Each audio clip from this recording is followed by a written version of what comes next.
Okay, good. So we had RPOF quarterly last week. Erica did a great job. She met with and presented to the committee men and committee women caucuses, as well as the chair caucuses. We received some great data, which we've since compiled and put into a spreadsheet. The idea is we're going to grow, grow, grow. So we have leads, and then we're going to start calling. So we also met with Representative Sprouts and presented his award, his Fighting for Kids award. So this is what they look like. We're going to more on that in just a minute here. This is what they look like. He was super excited. He thought it was, quote, the coolest trophy he's ever seen. So home run for Erica and the trophy company that we found. Media. As you know, Allison Wishon from formerly from FEE is working with us, and we put out the transgender media release, and I think we have about 6 pickups in major media outlets, and the cost of that was only $250. So attached to the email, you'll also see her proposal for us for going forward. So administratively, I filed for our nonprofit tax exempt status, specific for the state of Florida, so we can buy things tax-free. Invoices went out, and what's interesting is one district, Marion, said that they're not able to pay it until July because it's a July membership. So I don't know how FSBA does it, but they do, and so that's something to think about as we look at our size and timing of cash flows. Cash flows aren't going to come in until July, probably, in some districts. So awards, working on confirm most of them. I still have 2 members who we have slotted to pick up awards. They haven't confirmed that they're willing to receive them, but we don't anticipate there being any issues. Once we have that, then we'll do the media and the roadshow, which we'll touch on a little bit more later. So as you know, the Gates Town Hall went fantastically. I think the only member who couldn't make it was Rebecca, and hopefully she's listened to the replay. Actually, Jeff listened to the replay, and he was super excited. I think everyone on the call realized it was a home run.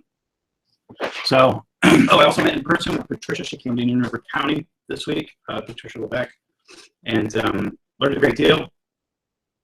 We'll talk more about that on our next meeting, but the general thing is that they're looking at the testing. The FSA procurement is up in 18, so they're thinking about different things. And I think they're going to be focusing largely on technology and what else? Technology, testing, and the teacher evaluation. I think we may see some suggestions from them on that. Okay, on the week ahead. So that's the week in review. The week ahead, media. I think it's time, maybe not immediately, but Nancy, Stacy, and Marion sent out an email, basically a breakup letter with the FSBA.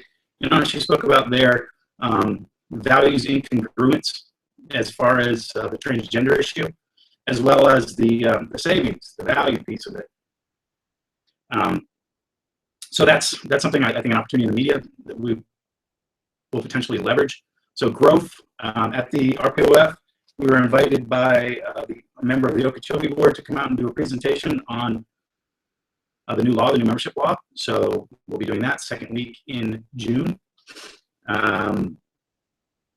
It's these next few weeks, it's going to be all about growth. I think that it's best if we get out there and really start pushing. So perhaps a video, like a webinar, a video and or webinar, like a short video, explaining the 3 options of, staying the old way, going the new way, or doing nothing at all, and perhaps, hiring a legislative consultant. And, the 3 options there. Also, a webinar, putting together a PowerPoint presentation and a webinar to spell out, what's basically around the idea that this is the law, and surprise, you haven't heard about it. For some reason, the FSBA has been too keen on covering this aspect of 7029. So we're going to spell it out for you. So, and then of course phone calls, phone calls, phone calls. So you notice in the latest org chart that I sent out, we divided the state into 5 regions, and the goal is to have a roadshow in each of those 5 regions. We're going to time it with the awards. So up in District 1 or Region 1 near Jeff, we will give the award to President Gates, and at the same time do a, these are your options: embracing choice, school member choice, things like that. So that is that's it for the roadshow and the growth strategy. Events calendar. We're going to be loading up the events calendar on our website and creating the actual webinars, so that from now on it won't be like an RSVP on the website and then send out a link, whatever. It'll all be done through GoToWebinar. And we're going to also put up some of the things like the Foundation for Excellence in Education thing on PISA, understanding PISA and using PISA, and other national and international metrics. I hope to meet with Allison soon to perhaps flesh out a different proposal, the one that actually meets our current situation and budget. Also look at some of the ideas of perhaps finding a sponsor for our services. It's different things we're kicking around. We will need to meet next week, just a heads up. Hope to have a few things to vote on and fund. And e-blast will go out covering everything that's been happening, sort of the gates, the fee thing, and then a reminder of June 8th. And then the most important thing you can do is pay the invoices. Because one of the things we need to do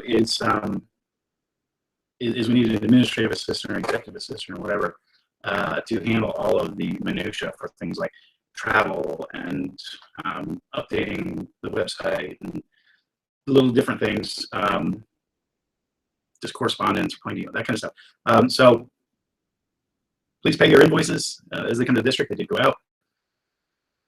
And that's it. Hope to see you next week. If you have any questions, of course, call me individually. Thanks.